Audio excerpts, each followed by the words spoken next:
Let's say you had to choose between your life exactly it is as it is right now. Nothing will get any better, nothing will get any worse. You will maintain the current level of quality in your life for the remainder of your life. Or you will become President of the United States of America, but you will be assassinated 1 year before leaving office. Which do you choose? I'd have to go with uh, life as it is right now because I enjoy life as it is right now. There's nothing really good or bad. It's pretty much in the middle and pretty much how I'm content with it right now. So if I had to choose between that or risking all of it for 3 to 7 years, depending on whether or not it includes getting reelected, uh, just to maybe either do everything or do nothing, I'd stick with the status quo. Question number two. Would you rather be the greatest genius on earth, but never appreciated within your own lifetime? Or considered a genius within your own lifetime, but thought of as a mediocre hack after you die? Question. I'd have to go with someone who's the greatest genius on earth but never appreciated, because if you truly are the greatest genius, I have faith that after death, with same with the likes of like Van Gogh or Da Vinci. I mean, while they were appreciated, even after they died, or even like Beethoven, he was much appreciated for his work when he lived, but he's dead.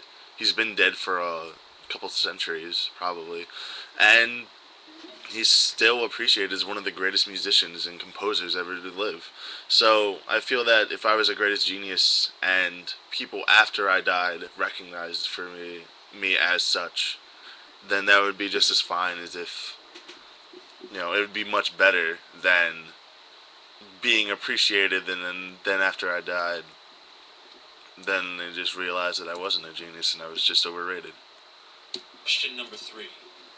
Would you rather have an ugly sexual partner who was great in bed, fantastic in bed, but was so ugly that they were somewhat of a social embarrassment?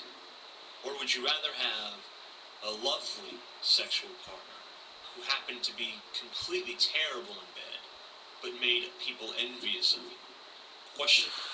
Um, this is kind of tricky, but honestly, I might have to go with the first, the ugly girl that was great in bed, because no matter what, there's gonna be people that feel that you made the wrong choice, and there's still gonna be people that are envious of you no matter who you choose, because there'll always be that one person that's usually lonely and will accept anyone in their lives. I might have reached that state myself. It's whatever. So if I find someone that, oh, I found a bit attractive and makes up for it in being the greatest sexual partner ever, why not? It's fine with me. And especially if she's not a complete bitch. If she was, that might be different. But if she's if she's a really nice lady and everything, then I'm totally fine with it. If she is an embarrassment for being ugly, I've probably dated worse. Number four. Would you rather be the lead singer of an extremely popular but completely mediocre rock band, something like Nickelback? Or would you rather be the greatest poet to ever live with a small but dedicated fan following? Question. I'd have to go with the second because you added in the fact that that small fan following was, dedicated. That they truly appreciated what I was doing and the work I did. And that's what I want to do. I currently write music, and I used to write poetry. It wasn't very good, but I always wanted people to listen to it and say whether or not they liked it honestly, because I wanted people who liked it to to know that, to at least let me know that truly they thought it was good, and people who didn't like me to tell me either how I could do it better or simply they maybe weren't into the style of music I was writing. So as long as the small fan base I have is truly dedicated and truly appreciates my work, I'd rather do that than just be part of a Nickelback like band because, you know, just No. Question number 5. You are presented with 2 doors and 3 options. Option number 1 is to open the first door. Option number 2 is to open the second door. Option number 3 is to walk away. Behind one door is fame, fortune, the fulfillment of all your dreams. Behind the other door is an axe-wielding maniac who will chop you to pieces the second that you open the door. You don't know which of these things is behind which door. Do you choose to open a door, or do you choose to walk away? Question number... I'd have to choose to walk away. Because, if I walk away and achieve a mediocre life there, I'm still pretty happy. You know, it's better than risking it all for everything and risking getting an axe to the face. You know, I'd rather, take my chances living life and trying to achieve the things rather than risking it between a 50-50 chance of achieving it all or being killed by an axe murderer. So I'd walk away. 6. If by killing yourself all of your enemies would be destroyed as well, would you kill yourself? Question number 7. Depends on how you define enemies. I mean, if you're talking about enemies such as, kids from school or something that picked on me, or, girls that called me ugly or whatever, then not really, because they didn't really deserve to die. They just were douchebags. But I mean, if you're talking about enemies in which they truly did something that might deserve, the consequences of me killing myself, or, a couple people which I know that are not enemies to myself, but more enemies to people I know that truly deserve what they would do, then yes, if they were to count as the enemy, then I would kill myself to kill them. But I mean, if the enemy is just like some kid from high school, then no, I wouldn't. If you had to take a long road trip with either a Vietnam vet with a bad temper who kept a gun on his person at all times, or a conservative Christian who quietly judged everything you did, which would you choose?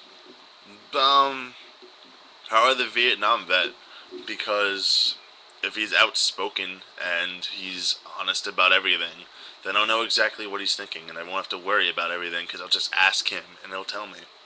Whereas, if I were to go with a conservative Christian who just passed judgment, I'll always be wondering what the judgment will be, and that's something that usually is a pet peeve of mine. Always trying to imagine what people are thinking about me. So I'd go with the Vietnam vet just because it would be easier to read what they're going through. And why? Question number 8. If you could obtain immortality by stomping a little girl's pet kitten to death before her crying eyes every Christmas Eve, would you do it? Question number... No, because of the fact that it's for immortality. If it was for, there are a couple other things like world peace or whatever in which I would do it because it's for the greater good. But just for immortality, no. Especially when you think about it, what is immortality? Is it constant youth in which I just stay looking the same age as I am, which is 18?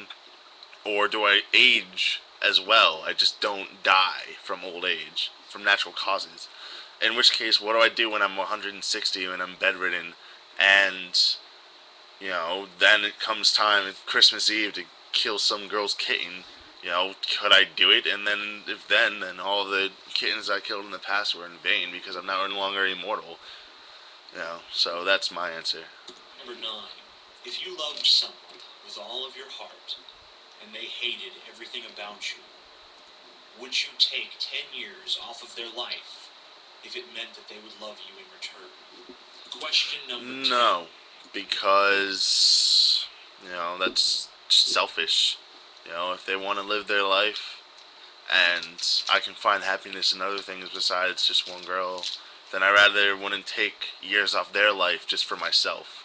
I'd rather just go on with it and let them be, no matter how they felt about me. Alright, time is running short, so I'm just going to make a short video about answering question 10. So, tune in then.